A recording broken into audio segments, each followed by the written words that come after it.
204 guests, crystal chandeliers, a custom wedding dress, and in the middle of it all, my mother, humiliated by my in-laws. They thought I'd smile through it. I didn't. I stood up, cancelled the wedding, and walked away. What came next? A quiet move that took down everything they built, one boardroom vote at a time.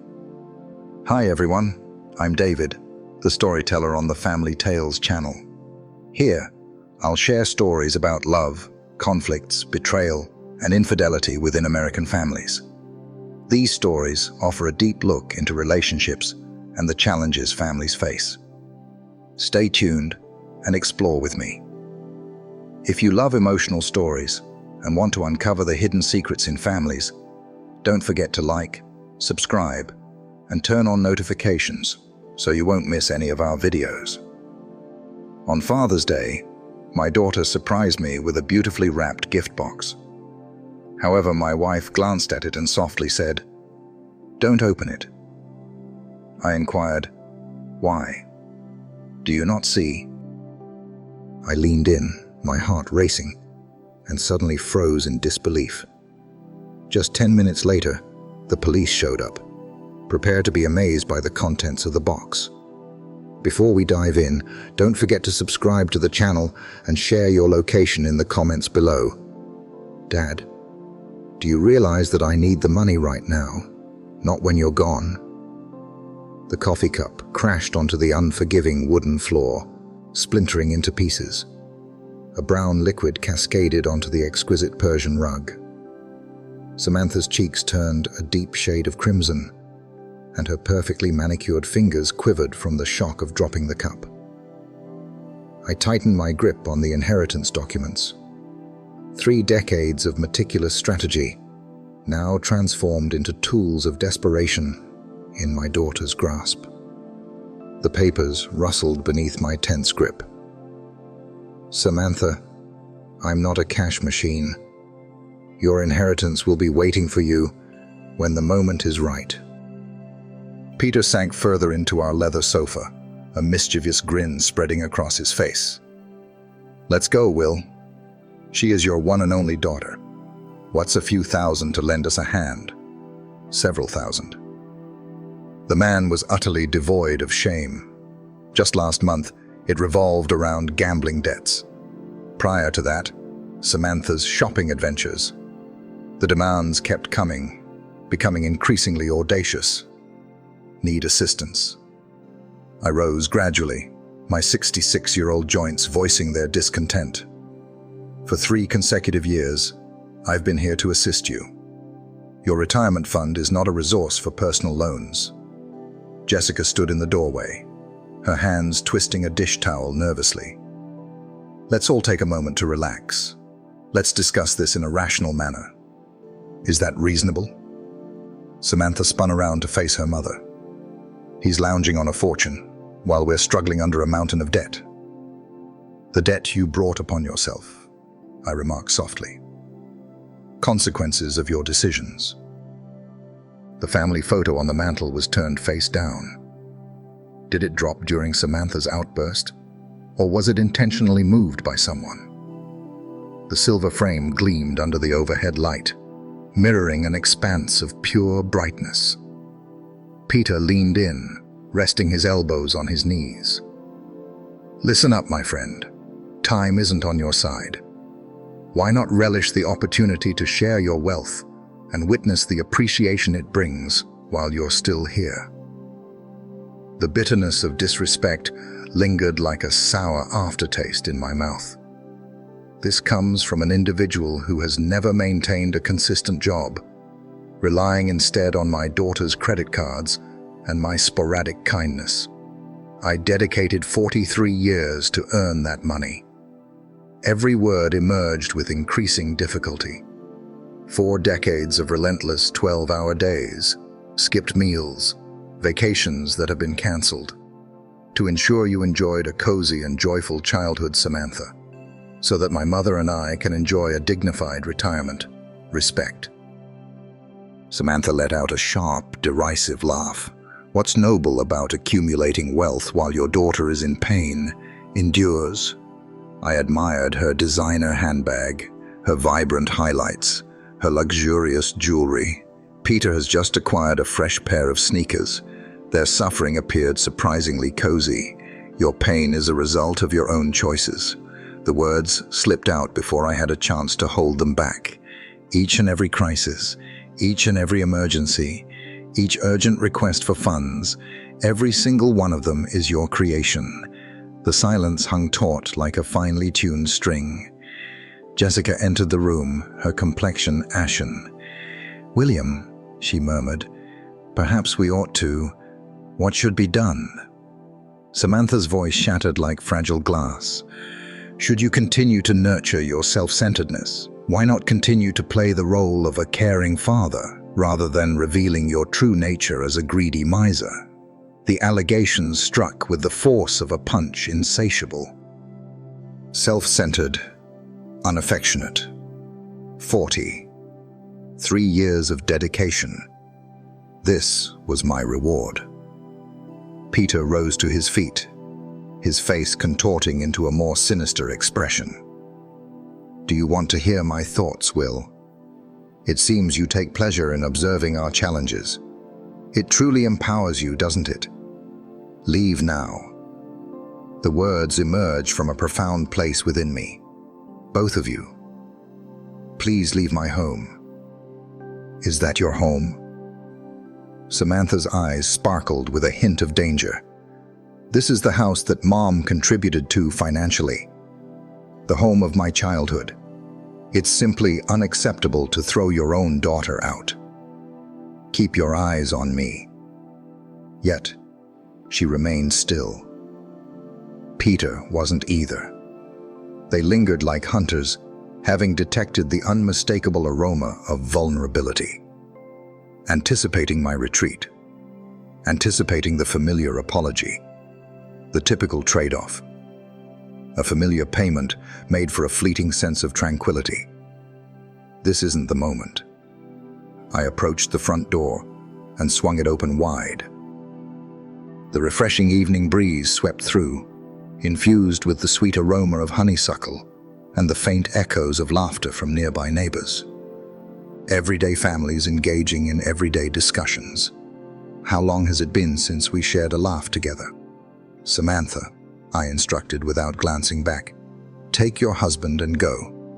Please return only when you're prepared to engage in a respectful dialogue regarding your financial challenges and the solutions you propose that don't rely on my financial support." "You'll regret this," she hissed, clutching her purse tightly. "When you're old and sick, you'll wish you had someone to care for you. Do you recall this moment? Recall the moment you prioritized wealth over your loved ones?" Her heels echoed on the hardwood, sharp and striking like gunshots. Peter trailed behind, hesitating at the entrance. An elderly man murmured to himself, "Family stands by family." The door banged shut with such force that it sent a shiver through the windows. The silence weighed more than their loudest cries.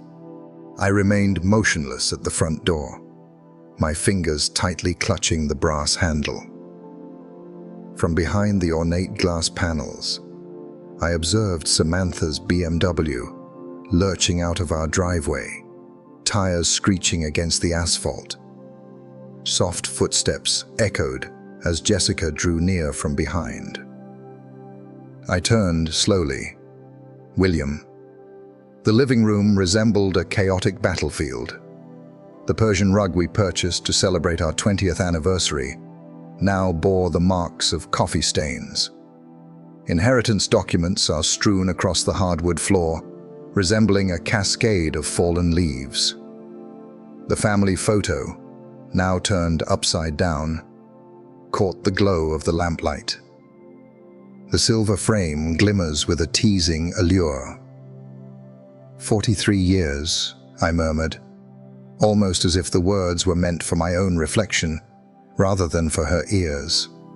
"Excuse me, I dedicated 43 years to my career."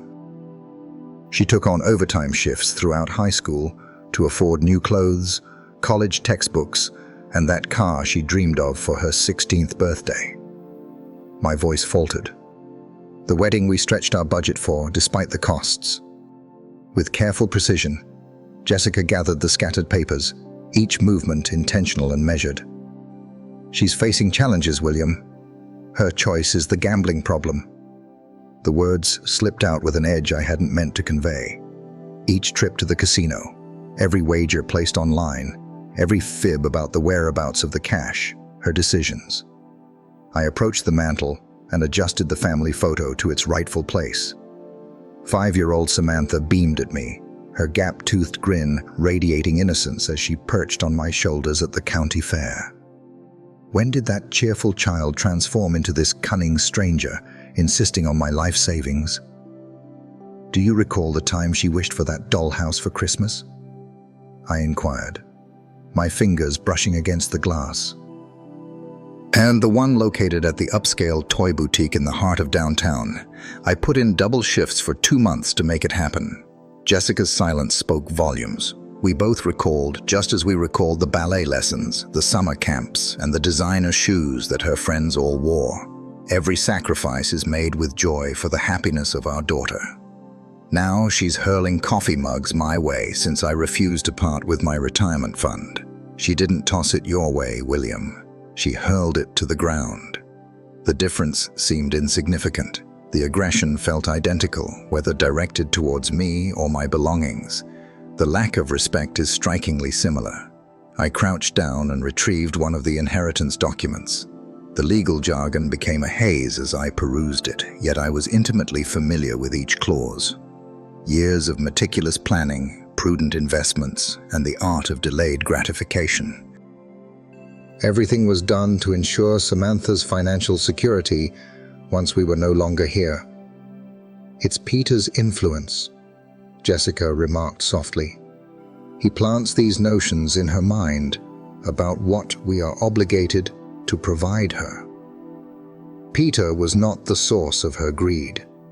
He simply granted it the freedom to reveal itself. The stark reality lingered in the air between us. Our daughter transformed into a person we hardly recognized, and we played a part in that by consistently giving in, always opening our wallets, and continually resolving her latest crisis with our financial support.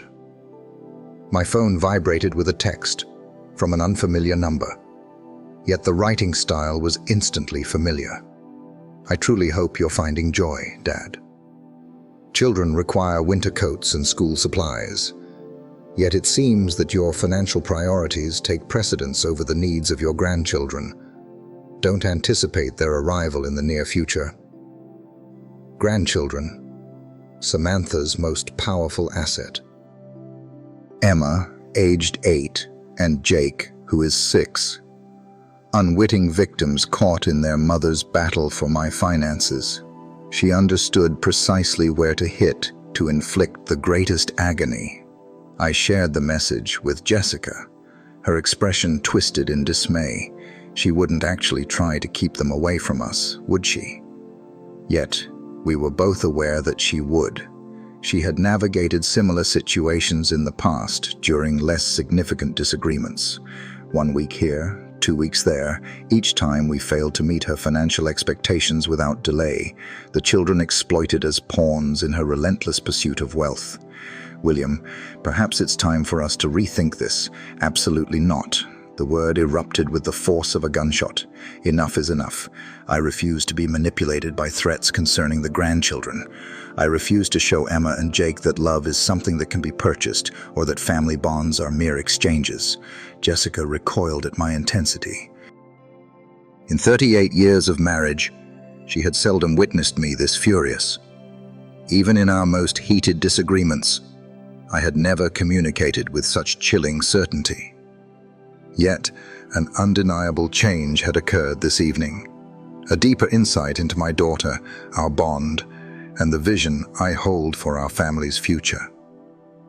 The facade of selfless devotion lay in ruins, much like that broken coffee mug. Once more, my phone vibrated. 6 days later, I found myself on our front porch, the Sunday paper in hand, seeking a sense of normalcy in the Father's Day morning ritual. The coffee sat cold in my mug, yet I clung to it, observing as neighbors ventured out for their weekend pursuits. The Hendersons were packing their car, gearing up for what appeared to be a delightful family adventure. The Patels toiled in their garden, their laughter echoing through the serene suburban street. In the kitchen, Jessica glided gracefully, the gentle sound of breakfast dishes creating a melodic backdrop that floated through the open window. Throughout the week, we engaged in thoughtful dialogue, skillfully navigating the void left by Samantha in our family dynamic. It had been radio silence from her since that fateful night. Absolutely no calls, no texts, and no unexpected visits requesting money or seeking reconciliation. The stillness was unsettling. Throughout 3 years of financial turmoil, Samantha had never experienced such an extended period without communication. By the third day, she would typically reach out with a series of apologies and minor requests, gauging the situation before diving into her next significant appeal for funds. This time, it was unlike anything else. The silence enveloped the space with an intentional weight, as if it were a carefully orchestrated pause, reminiscent of the stillness that precedes a tempest. A mix of relief and concern washed over me. The deep growl of a delivery truck interrupted my train of thought. I glanced away from the sports section as a brown UPS truck came to a halt in front of our house. It was unexpected. We had no anticipation of deliveries, especially on a Sunday, which typically required an additional fee for weekend service. The driver leaped out, checked his handheld device, and then retrieved a medium-sized box from the rear. He approached with the polished precision of a dedicated professional putting in extra hours during the holiday season. "I'm William Carr." "Happy Father's Day," he said, presenting the package along with his electronic clipboard. "It seems someone holds you in high regard to arrange for Sunday delivery." I affixed my signature, my eyes lingering on the shipping label as he turned to leave. No return address is displayed, only standard shipping details are provided. The box was unexpectedly light for its size, approximately the dimensions of a shoebox, yet it weighed no more than 2 pounds. "Who is that from?" From the kitchen doorway, Jessica called out, her hands busy with a dish towel. "I have no idea." I brought the package inside and placed it on the coffee table, a spot that had been cluttered with inheritance documents just 6 days prior. Return address not provided. She drew near, her face a blend of intrigue and wariness. Jessica had always been more wary of surprise deliveries than I was. For far too long, we've been inundated with stories of package bombs and mail fraud on our evening news. She proposed it might be from the grandchildren, yet her tone betrayed a lack of certainty. Emma inquired about Father's Day during our visit last month, prior to Samantha turning them against us, before the threats and ultimatums emerged. I set those thoughts aside. I could see the point, I conceded, yet there was an unsettling feeling lingering beneath the surface. The timing felt overly convenient, almost as if it were meticulously planned, and Emma certainly wouldn't have opted for the premium Sunday delivery service. Jessica leaned in, scrutinizing the box with the same meticulous focus she applied to everything, whether it was grocery shopping or tackling crossword puzzles. Her fingers glided along the contours of the shipping label. "William," she said, her voice measured and deliberate. "Don't open it. What's the reason behind this?" She highlighted an aspect I had completely overlooked in my relaxed approach. "Are you not noticing the gaps? These are designed for respiration. This indicates that something living is present within." My stomach plummeted. Once she highlighted them, I noticed the minute punctures in the cardboard, almost imperceptible unless you were aware to search for them. deliberately crafted tiny, exact openings that unmistakably reveal intent. "Breathing holes," I reiterated, my tone devoid of emotion. "There's something alive in there," Jessica confirmed, stepping back from the coffee table. "What is the question?" In our living room, we found ourselves transfixed by the seemingly harmless package, as if it could unexpectedly sprout legs and make a dash for freedom. The morning sunlight filtering through our windows felt less inviting, while the suburban stillness took on a more foreboding tone. Who would send us something that's alive? Jessica's voice was barely a whisper, yet as her question hung in the air, a chilling certainty took root in my chest. The perfect timing, the mysterious sender, the Sunday delivery that guaranteed our presence at home. Caught off guard. This wasn't just a gift. It was something far more significant. A delicate sound emerged from within the box, a gentle rustling that caused us both to come to an abrupt halt. The noise vanished just as abruptly as it had begun, plunging us into a heavy silence filled with tension. Jessica seized my arm, her nails pressing into my skin through the fabric of my polo shirt. "Have you caught that sound?" She inhaled deeply.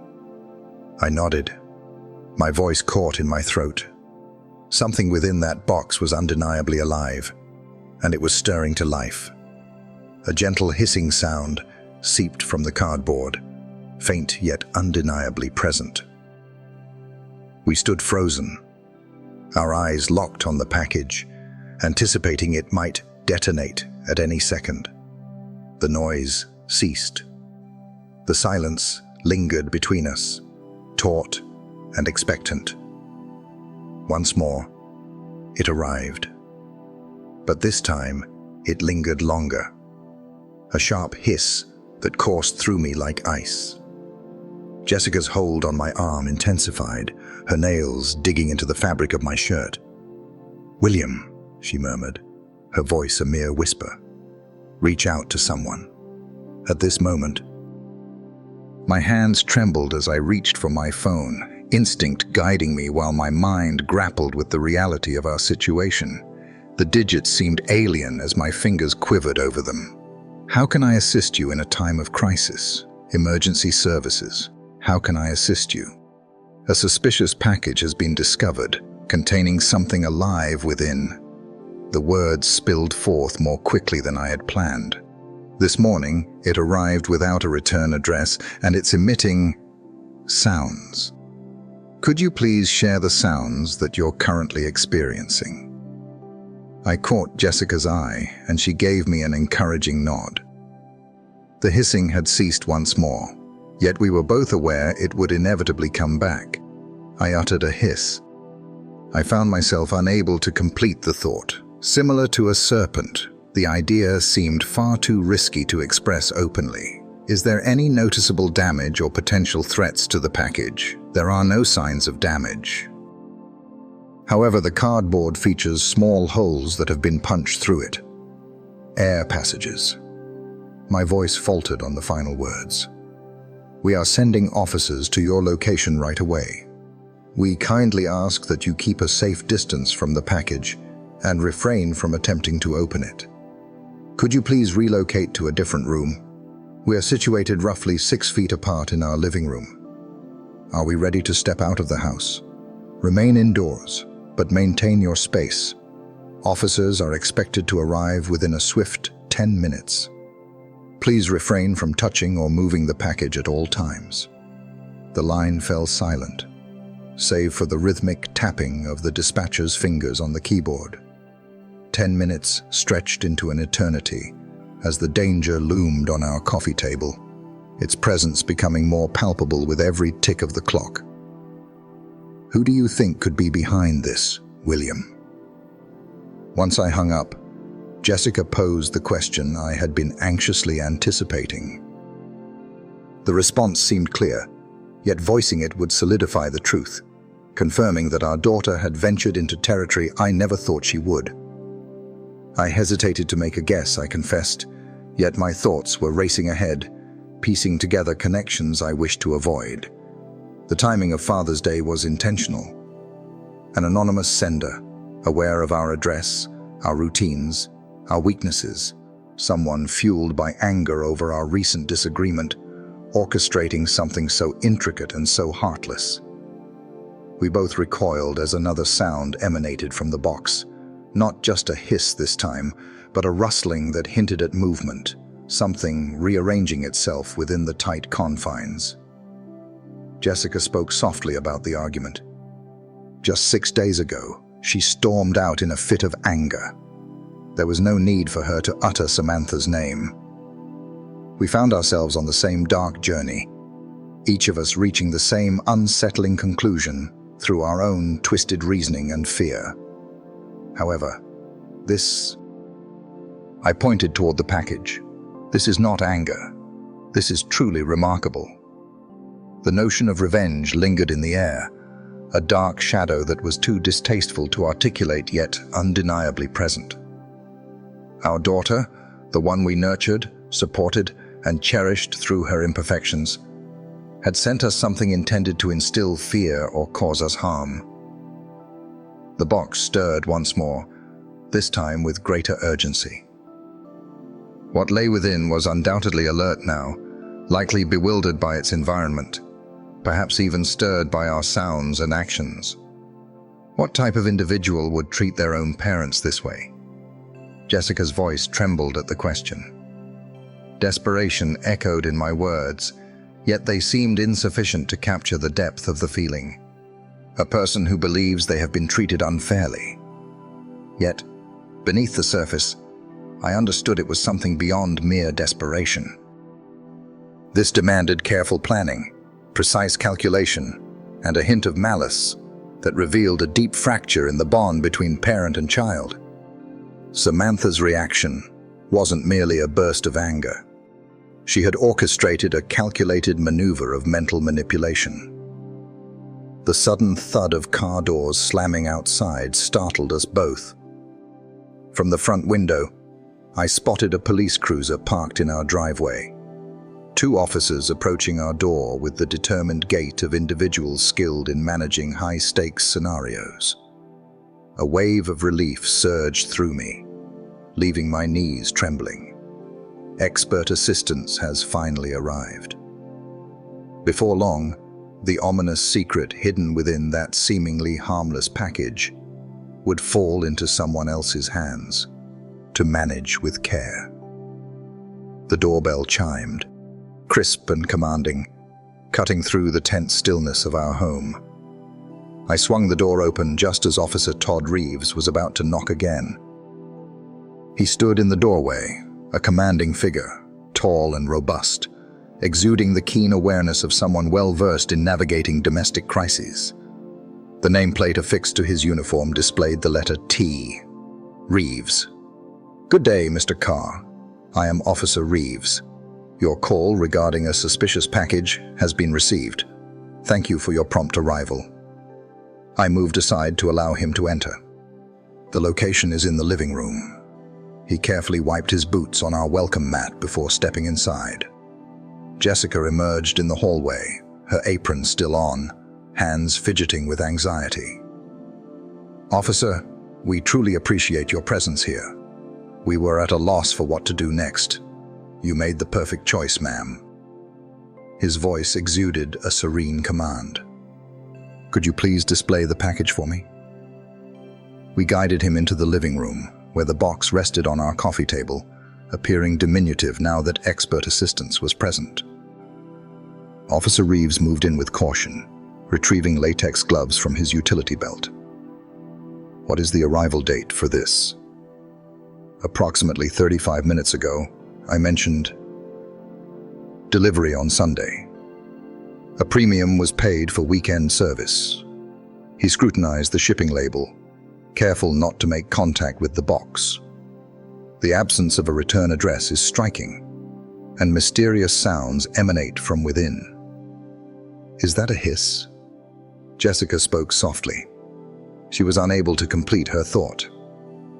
With a smooth precision, Officer Reeves completed the task at hand. I've navigated comparable scenarios in the past, typically involving non-venomous creatures, yet we always prioritize safety. He extended his hand toward the radio. I'm reaching out to animal control. They utilize the right tools for secure removal. Unit 47 to dispatch. We need animal control assistance at 1247 Maple Street. Possible snake found in a residential delivery package. The radio buzzed to life with a clear confirmation. It took 20 minutes for animal control to arrive.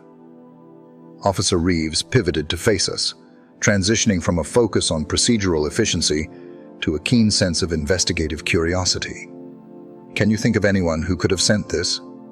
The question I had been avoiding. Jessica's gaze was fixed on me, anticipating my reaction. I'm unsure. I spoke with caution. It's likely just a group of kids having some fun with pranks. His gaze intensified just a bit. Children should have the opportunity to interact with live animals. Materials for shipping. Your address information. Planning was essential, and resources. My mouth felt parched. He was correct. A person with both the means and the motive had intentionally delivered a snake to us on Father's Day. Have you experienced any conflicts lately? Are you facing family disagreements?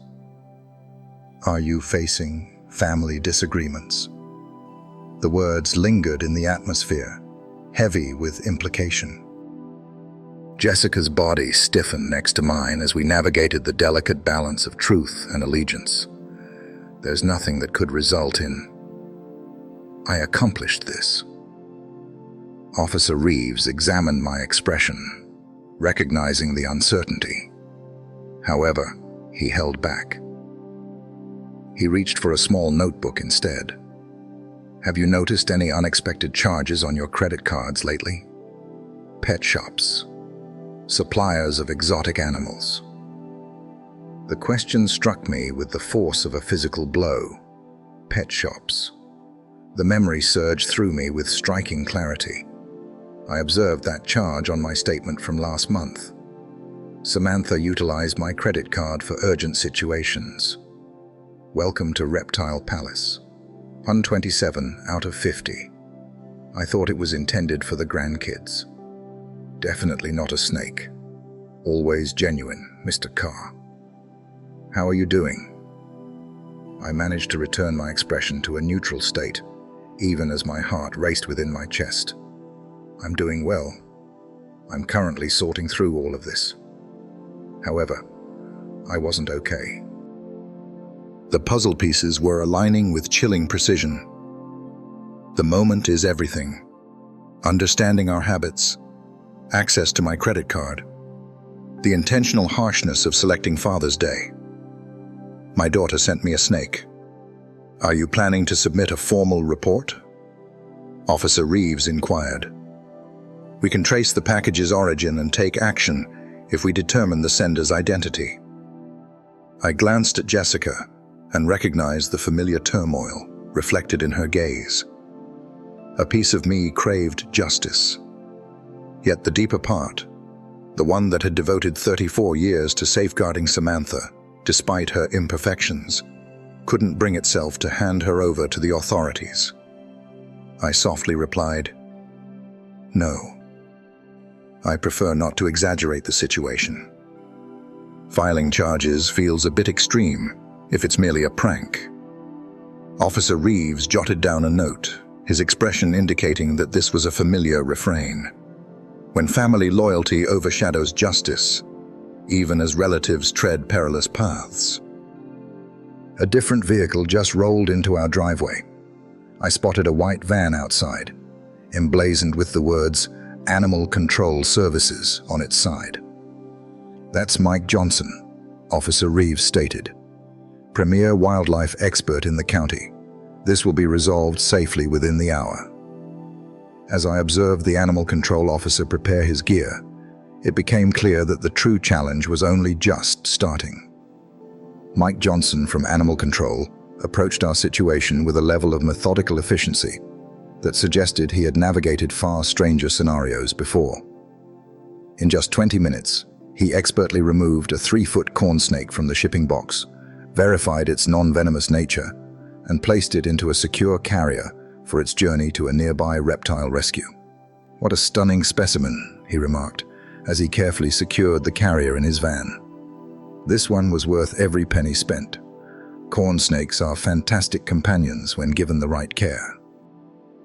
It's disappointing that someone took advantage of it for whatever this may be. Officer Reeves exchanged handshakes with each of us before he left. "Please reach out if you recall any additional details regarding potential senders, Mr. Carr. Pranks like this have the potential to escalate if not managed properly." I nodded, keeping up the appearance of agreement. All the while, my thoughts raced with more sinister alternatives. As the 2 vehicles vanished from our serene suburban street, Jessica and I were left to confront the remnants of the morning's events.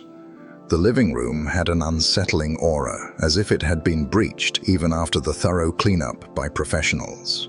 The coffee table displayed subtle water stains, remnants of Mike's diligent effort to disinfect the surface. The once chaotic inheritance documents were now meticulously restacked, yet their symbolic significance had transformed. They had transformed from instruments of family planning into stark reminders of the betrayal that had set this morning's events into motion. Jessica immersed herself in the kitchen, letting the water run in the sink with an exuberance that seemed almost excessive. Her go-to solution for family crises: stress cleaning. I stood by the front window, observing the Hendersons as they came back from their Father's Day adventure, their car brimming with picnic supplies and the joyful sounds of children echoing around them. Typical families, typical Sunday mornings, typical fathers who weren't caught off guard by their daughter's unexpected twists. The credit card charge etched itself in my mind like an indelible mark. Reptile Palace, $27.50, 3 weeks ago, immediately following our disagreement regarding the inheritance. Ideal moment to strategize retribution. The weight of my phone pressed down in my hands as I navigated to Samantha's contact details.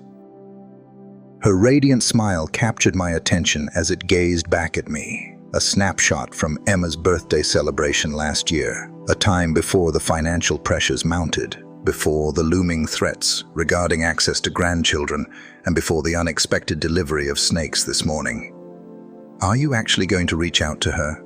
Jessica inquired softly from the kitchen doorway. "I require definitive clarity. What if she confesses?" The question lingered in the air, presenting itself as a challenge. If my suspicions were validated, what steps would I take next? What steps might a father consider taking in response to a daughter who has crossed such a crucial boundary? While I didn't have a solution at that moment, I recognized that the dialogue was essential. After 2 rings, she finally answered the phone. "Father?" Samantha's voice radiated a synthetic cheerfulness, the tone she adopted when she desired something or was concealing the truth. "How is your Father's Day unfolding?" I clenched the phone tightly in my hand. How is my Father's Day unfolding? If she were innocent, the question would be entirely reasonable. If she were guilty, it would be a cruel mockery. What an intriguing morning it has been. I maintained a neutral and conversational tone. "Samantha, do you have any insights on an unusual Father's Day gift?" "Absolutely not, Dad. Can you tell me what occurred?" Her reply arrived swiftly, nearly too swiftly. However, it was the subsequent events that validated my deepest fears. In the distance, I could distinctly hear Peter's soft laughter. Not the startled laugh of someone receiving unexpected information, but the smug chuckle of someone who believed they had pulled off something cunning. The sound struck me with the force of a physical blow. In that fleeting moment of carefree laughter, every doubt disappeared. My daughter sent me a snake, and her husband found it quite amusing. "There seems to be a bit of confusion regarding the delivery," I stated, working to maintain a calm tone. "Not a big deal. It's time for me to say goodbye. Is everything all right? Your tone seems unusual. Unusual? I found out that my only daughter had attempted to frighten me with a live reptile, and she believed I sounded odd. All is well, Samantha. Make the most of your Sunday. I hung up the phone just before she had a chance to reply, ensuring my carefully crafted facade remained intact. The phone vibrated in my grip, the heavy burden of betrayal crashing down on me. Jessica stood beside me, her gaze deciphering my expression with the keen insight that comes from 38 years of marriage. You caught a sound. Peter burst into laughter. The words emerged devoid of emotion, lacking any vibrancy. In the backdrop, as she inquired about the incident, he erupted in laughter, as if it were the most hilarious joke he had ever encountered. Her hand gripped my arm, a calming anchor amidst the ever-changing tides of our family dynamics. What will your next move be? I glanced at my phone before shifting my gaze to my home office, where the computer safeguarded access to bank accounts, credit cards, and all the financial resources that had supported Samantha for 3 consecutive years. I will guide my daughter in understanding the importance of consequences. At 7 o'clock, I was nestled in my home office, the door shut tight, with the computer softly humming in the tranquil evening air. After an afternoon of deep reflection, I strolled through our neighborhood, contemplating 3 decades of financial choices that led us to this pivotal moment. The fury had transformed into a chilling resolve, more deliberate in its intent. The surface of my desk was adorned with the tangible reminders of a father's kindness. Monthly bank statements detailing transfers made to cover Samantha's rent. Credit card bills. I settled without hesitation. Insurance premiums, car payments, and unpaid emergency loans. 30 years of empowerment masked as affection. The leather portfolio next to my keyboard held documents I had meticulously reviewed countless times. Check copies made for her wedding. Documents from the vehicle I sold to settle her gambling debts. Monthly obligations disguised as emergency assistance through bank transfers. Every sheet revealed a consistent narrative of a daughter who had come to view her father as an infinite well of financial support instead of a source of wisdom. The computer screen illuminated as I accessed our online banking portal. My fingers glided effortlessly over the keyboard, entering the familiar passwords I'd kept to myself, even though Samantha had found her way into many without needing them. The credit card account in question is the very same one that displayed the charge from the Reptile Palace 3 weeks prior. Samantha showed up as an authorized user, a privilege I had bestowed upon her back in college for those unexpected situations. Emergencies that began 2 decades ago have evolved into a lasting way of life. I selected the option to manage users. I was presented with security questions by the system. My mom's original surname, the neighborhood of my childhood. Clear solutions that opened the door to resources I should have embraced long ago. Would you like to remove an authorized user? The display in a calm blue hue inquired. For a brief 10 seconds, my cursor lingered over the confirm button, not due to hesitation, but because of the transformation I sensed taking place within me. For 3 decades, I've supported your lack of accountability. I clicked, and that was that.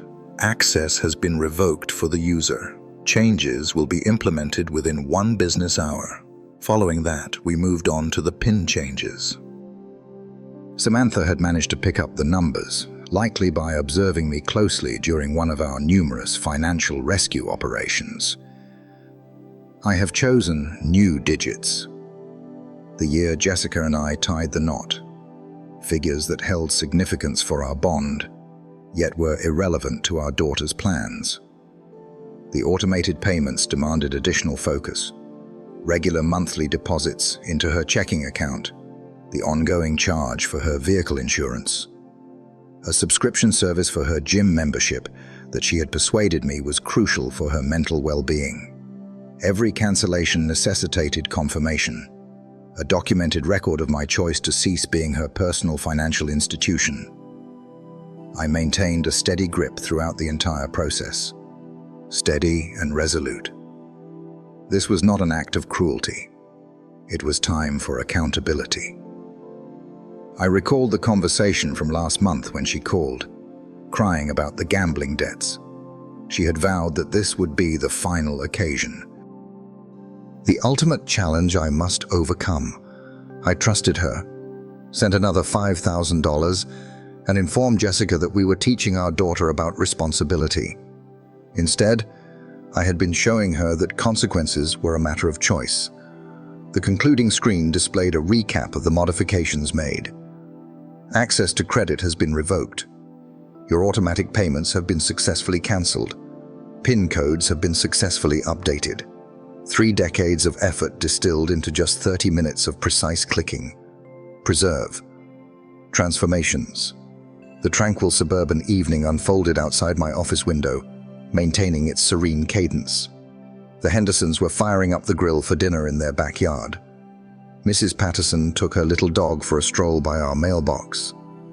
Everyday families embracing the beauty of ordinary life, most likely not engaging with grown children who chose to send live snakes as Father's Day presents.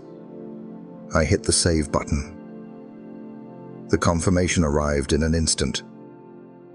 Your account changes have been successfully processed. New information will be accessible right away. As I settled into my leather desk chair, a familiar sensation washed over me, one I hadn't felt in years regarding Samantha. Mastery. It's not about the frantic, last-minute attempts to resolve her latest dilemma.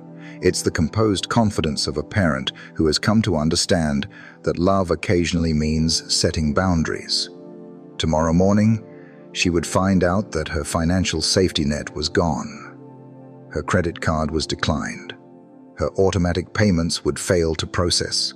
Her presumed access to resources would come to a halt. For the first time in decades, she would bear the full weight of her choices and their consequences. The phone on my desk sat in silence, yet I was certain that tranquility wouldn't endure for much longer.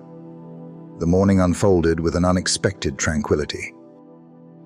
As I settled at the kitchen table, coffee in hand, and newspaper spread out before me, I admired the sunlight gently streaming through Jessica's herb garden on the windowsill. After years of worry, I finally experienced a sense of calm regarding financial emergencies. Say goodbye to the anxiety of deceptive phone calls. With the quiet grace of nearly 4 decades spent together, Jessica glided through the kitchen, effortlessly refilling my coffee cup.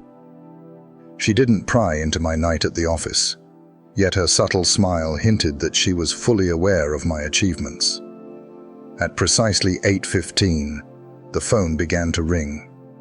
The caller ID lit up with Samantha's name, just as anticipated. I allowed it to ring 2 more times before picking up, taking those additional moments to gather my thoughts. "Good morning, Samantha." "Dad, what have you done? My card seems to be malfunctioning." Her voice struck me like a sudden blow, sharp and laced with urgency. "I attempted to purchase groceries, but the transaction was declined. The automatic payment for my car insurance was unsuccessful. What's going on?" Before I replied, I savored a sip of coffee. "Samantha, I appreciate the Father's Day gift you sent me." The stillness lingered for a few heartbeats. As she spoke once more, her tone transformed from a state of panic to one of fierce defensiveness. "You've completely lost your grip on reality. How could you put me in this situation? Arrange for her. What are you referring to? What gift should I get for Father's Day?" The woman who had delivered a snake to me was now pointing fingers, claiming I was the one laying traps. Her response revealed all I needed to understand. "I didn't do anything," I replied with a sense of calm. "I decided to cease payments due to your lack of accountability. This is absolutely unbelievable. It's not fair to cut me off without any notice. I'm faced with bills, obligations, and responsibilities. Key duties. I allowed the word to linger in the space between us. Isn't it essential to show your parents the fundamental respect they deserve? Are you suggesting that you should take charge of your own finances rather than relying on me? Jessica paused her morning routine, intently observing my face, searching for any signs of stress in my expressions. Surprisingly, I found myself feeling quite serene, almost removed from Samantha's frantic energy. "Dad, please, you just don't get it. Peter and I are facing some challenges at the moment. The rent for the apartment is due, along with the car payment I've been covering for the past 2 years, and your apartment rent that is deducted from my account each month. It might be the perfect moment for you to grasp the true essence of financial responsibility. All right, are you ready to dive into some gaming fun?" Her voice climbed to a pitch that would have raised alarms for me yesterday. "It might be a while before you get to see your grandchildren. By the time it matters, Emma and Jake won't even recall your presence." "Samantha," I interrupted her with a calm decisiveness. The threats ceased to be effective as of yesterday morning. The phone fell into silence, punctuated only by her quickened breaths. I could nearly sense her adjusting, on the hunt for the persuasion strategy that had consistently proven effective in the past. It was merely a defensive reaction from someone fully aware of her actions, yet frustrated by the impending repercussions. "Your challenges are not mine to bear," I stated. "Your decisions shaped your circumstances. Your decisions delivered that package. The decisions you make will shape the unfolding events. Your behavior is quite absurd. Just one small prank, and you totally lose your cool, a single playful trick." There it stood. It wasn't exactly a confession, but it came dangerously close to validating the panic that had already spilled out in her overreaction. She had playfully sent me a live snake, and now she anticipated that I would keep financing her lifestyle. A prank that includes a dangerous animal is no small matter, Samantha. A father who decides to stop financial support after 3 decades of enabling is not losing his mind. At last, it's about discovering it. Her voice became frigid. "The battle has just begun, my friend. You believe you can dictate my actions through financial power. We'll find out soon enough." The call abruptly ended. I placed the phone down softly and turned to Jessica, who had been observing the whole conversation with increasing admiration. The morning sunlight poured through her herbs. The coffee remained absolutely delightful. "She's on her way here," Jessica whispered. I nodded, likely alongside Peter. They'll be eager to take this discussion to the next level, face to face. Are you prepared for that? I gave the question considerable thought. Was I prepared for my daughter to come home with her jobless husband, insisting on money she had never earned, and wielding the threat of grandchildren she had already turned into leverage? Indeed, I did. I believe I am.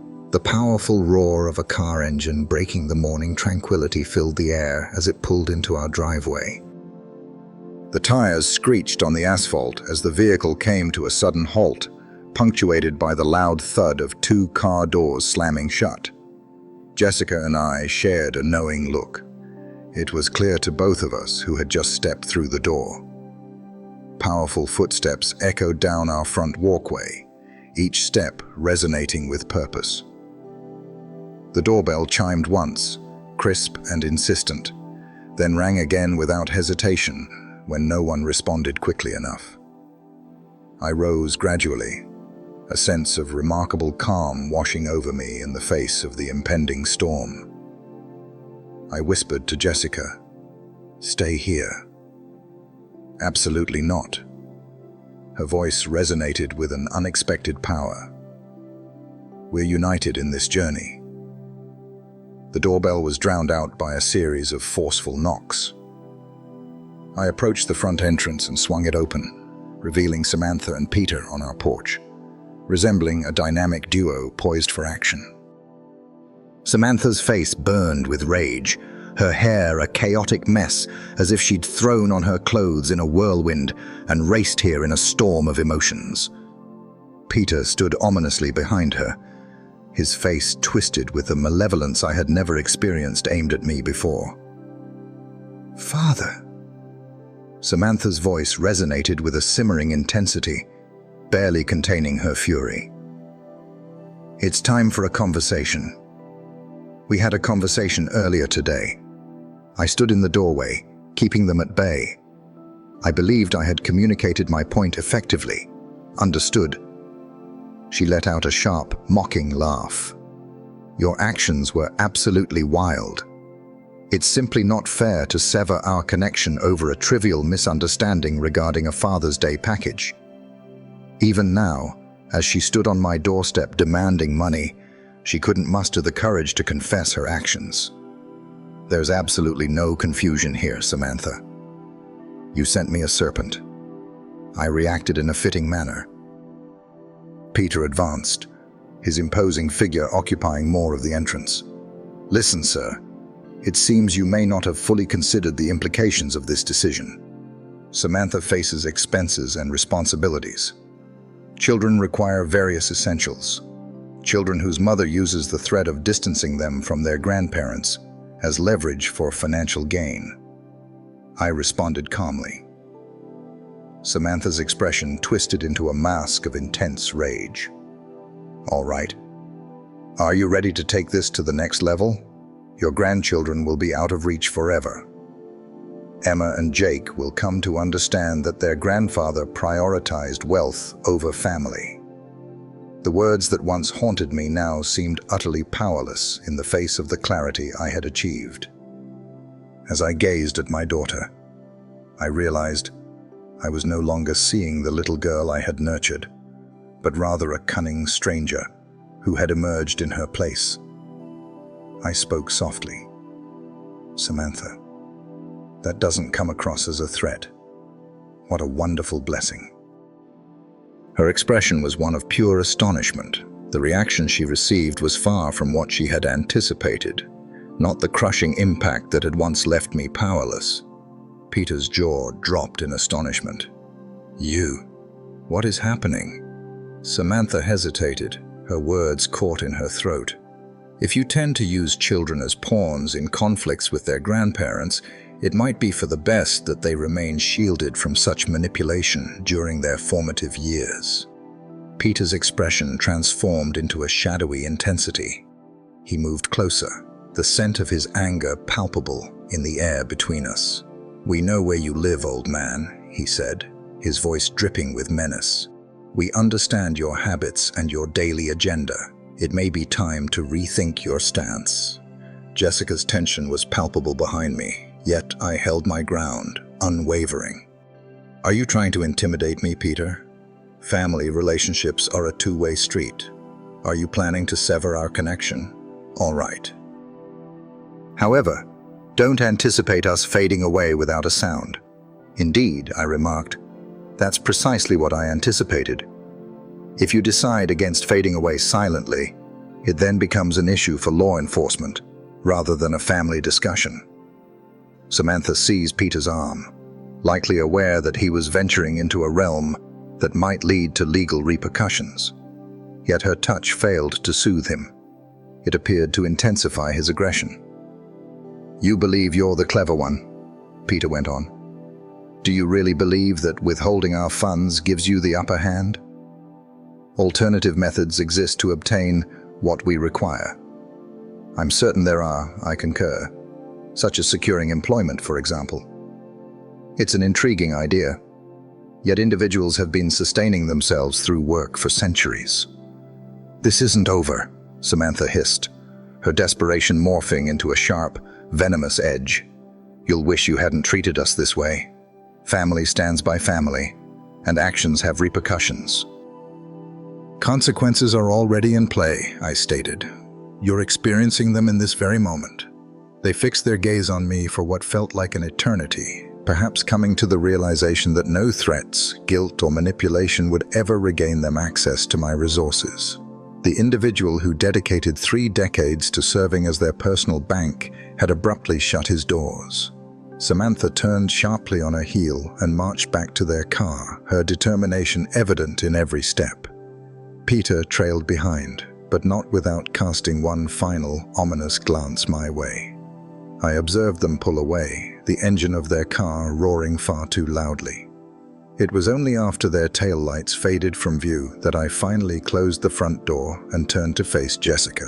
Her complexion was ashen, yet her gaze contained a spark I hadn't encountered in ages. Confidence. I mentioned that we should seek legal advice.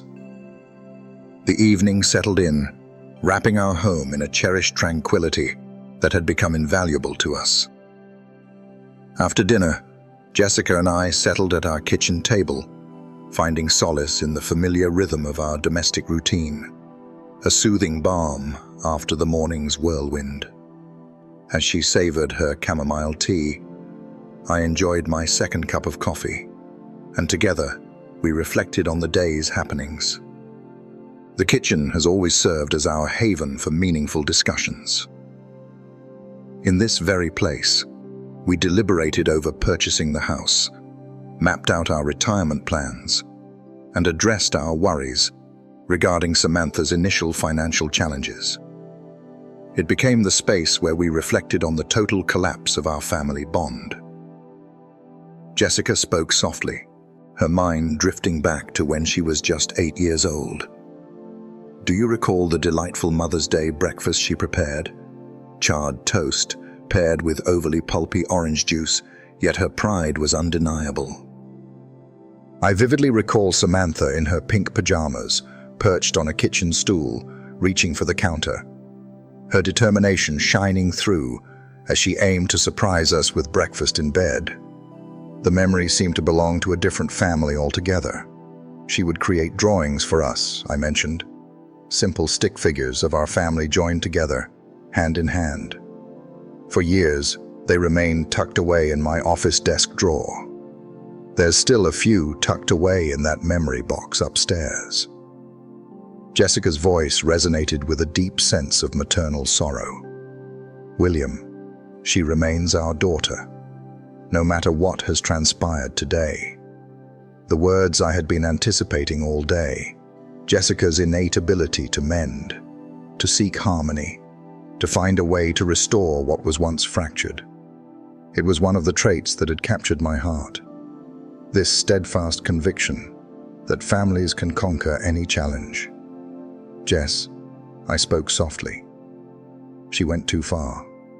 Just one more step to go. She held her teacup suspended in midair, just shy of her lips. What type of step are we talking about? I gazed at my wife's face, noticing the worry etched upon it. I held on to the hope that my plans could somehow draw our daughter closer rather than push her further away. How can I convey that the objective of bringing her back has shifted? I mentioned something enduring, a solution that guarantees this morning's scenario won't repeat itself. You're discussing the possibility of altering the will. It was a statement. Jessica had a deep understanding of my mindset, recognizing that legal protection was the sole remaining solution. Absolutely, among other things. She fell silent for a moment, grappling with the weight of the implications. Altering our estate planning goes beyond just a financial choice. This would serve as a formal recognition that our daughter could no longer be deemed trustworthy. Finally, she mentioned the grandchildren, Emma and Jake. It's best to understand that love isn't something that can be bought with money. I extended my hand across the table and grasped hers. Jessica. Her actions today were not born out of desperation. It was a calculated act of cruelty, the serpent, the dangers, the art of manipulation.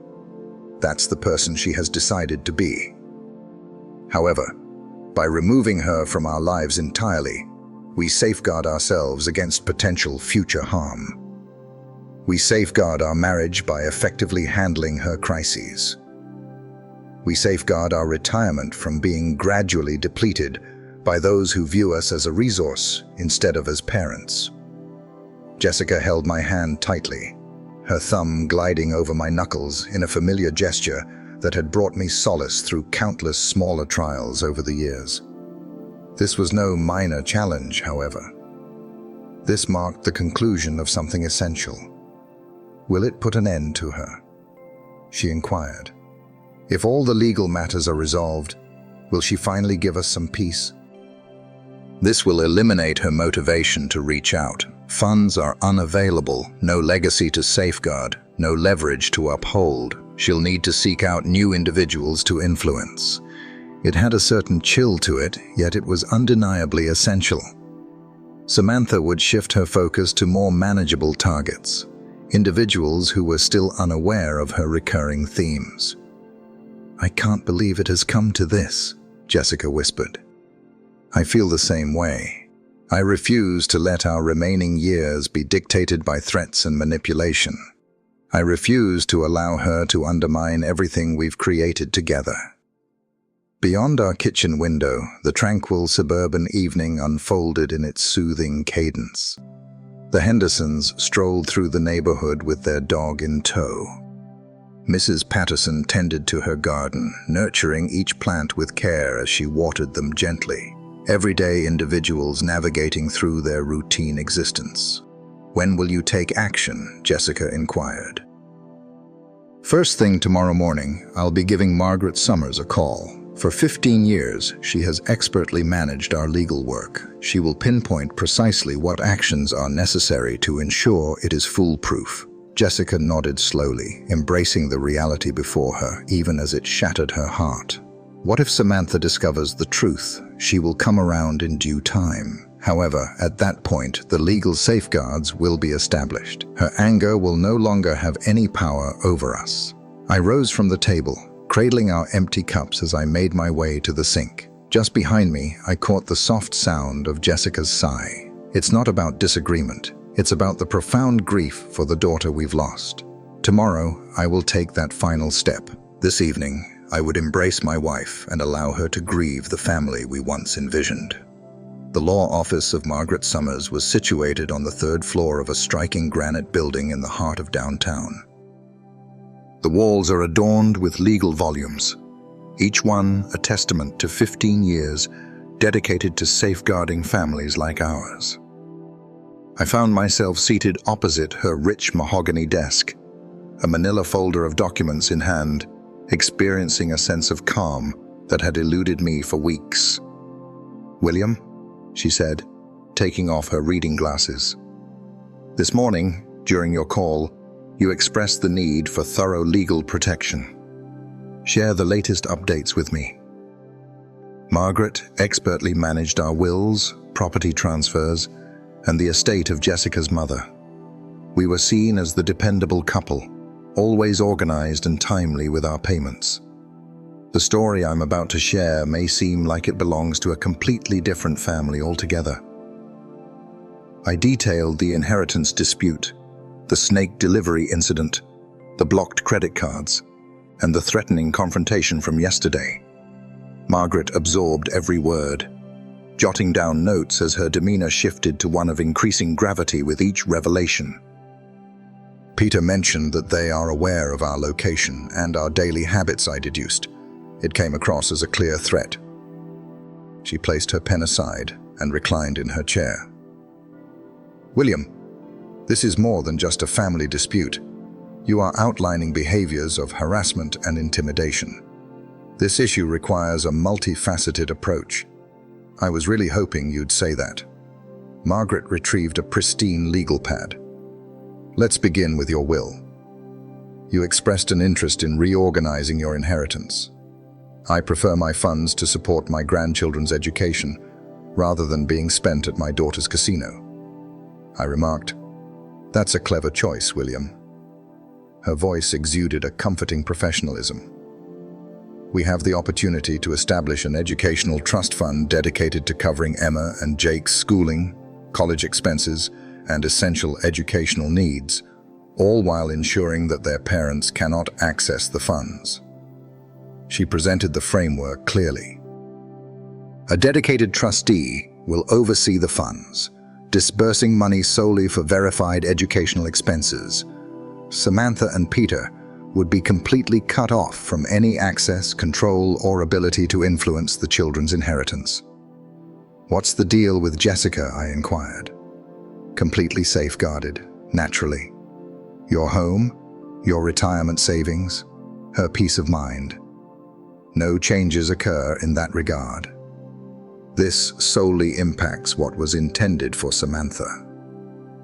The next step involved the preparation of the restraining order documentation.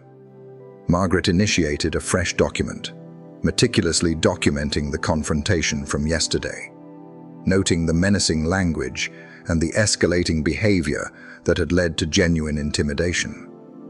She expressed her deep concern about the snake incident, her pen moving swiftly across the page. Employing live animals to intimidate elderly parents demonstrates a level of premeditation and malevolence that the courts regard with utmost seriousness.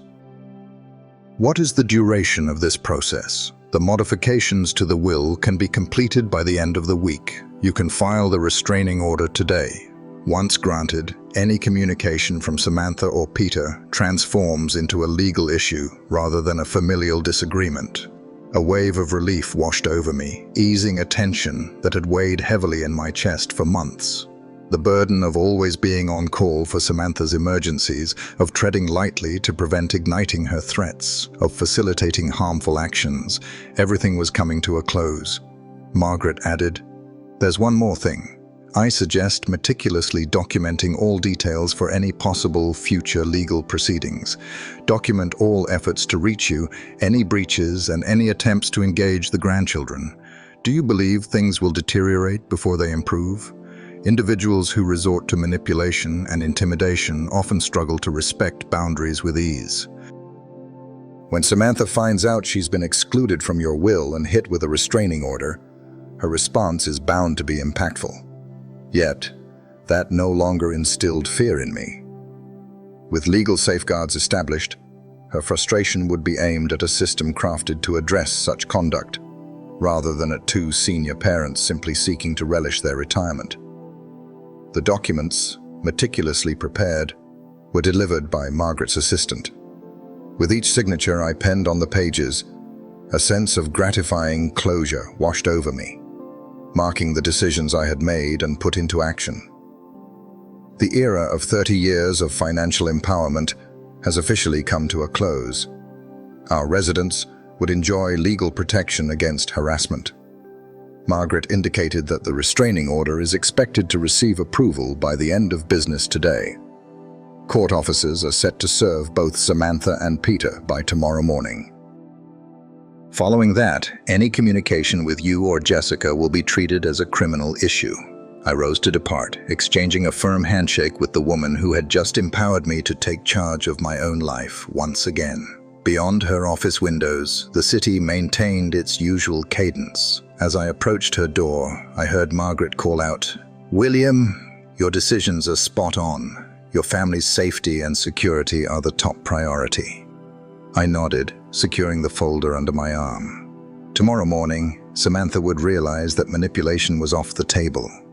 This evening, Jessica and I would drift off to sleep with a sense of calm, reassured that the law was finally in our favor. 2 days unfolded in a serene tranquility I hadn't felt in years. Jessica and I slipped seamlessly back into our familiar routines, which had often been disrupted by Samantha's ongoing crises. Enjoy your morning coffee free from the anxiety of phone calls. Take afternoon walks without the distraction of missed messages, and savor evening dinners without the weight of financial emergencies on your mind. On Thursday afternoon, Margaret reached out to confirm what I had been expecting.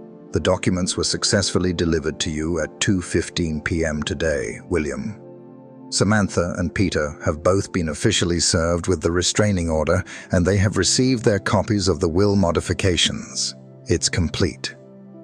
After expressing my gratitude and ending the call, I settled into my chair, allowing a few moments of silence to envelop me. Through our window, We could see Mrs. Patterson tending to her garden, carefully planting vibrant spring flowers. The Henderson kids were zooming along the sidewalk on their bicycles. The tranquil cadence of everyday suburban life unfolds seamlessly. This afternoon, I verified that it's complete. She approached and settled next to me, gently clasping my hand in hers. There was no need to speculate on Samantha's potential response, or whether she would seek to navigate the legal obstacles that Margaret had put in place. The legislation was unequivocal, the safeguards were extensive, and after 3 decades, we finally broke free from her control. I reflected on the daughter I had nurtured, the young girl who created stick figure families and surprised me with breakfast in bed on special occasions.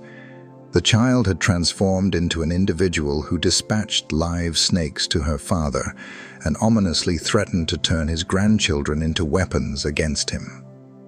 The change unfolded slowly, allowing me to spend years justifying behavior that had become increasingly intolerable.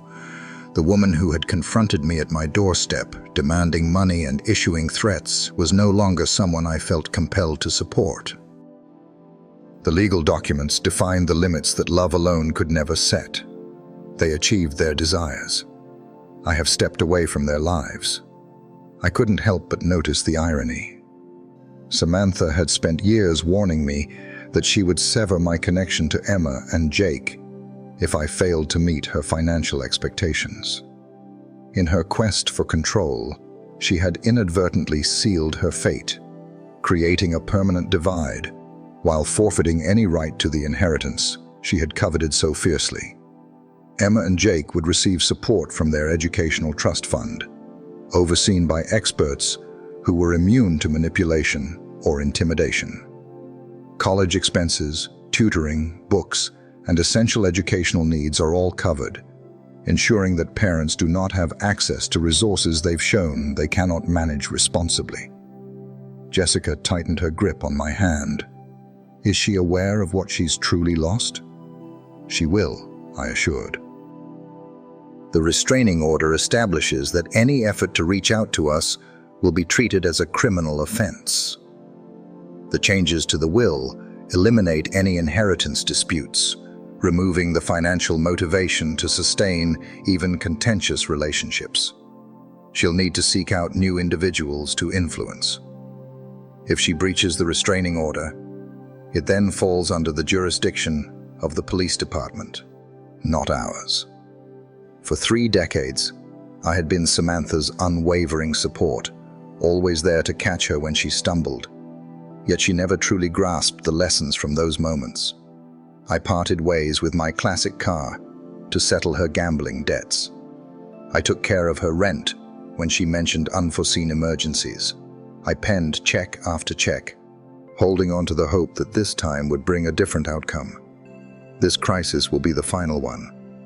That snake was the last message she sent my way. All her thoughts about our relationship were encapsulated in that box. Menacing, toxic, crafted to instill fear and assert dominance. Rather than pushing me back into compliance, it propelled me to Margaret's office and the legal protections I should have pursued long ago.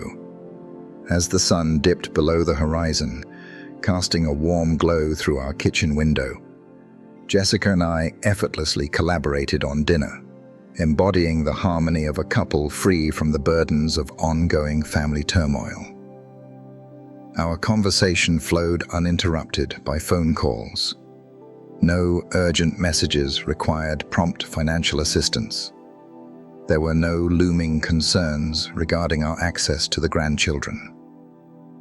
The stillness was deep, reminiscent of the calm that follows a relentless, exhausting storm. Tomorrow, we will rise in a home shielded from harassment by law.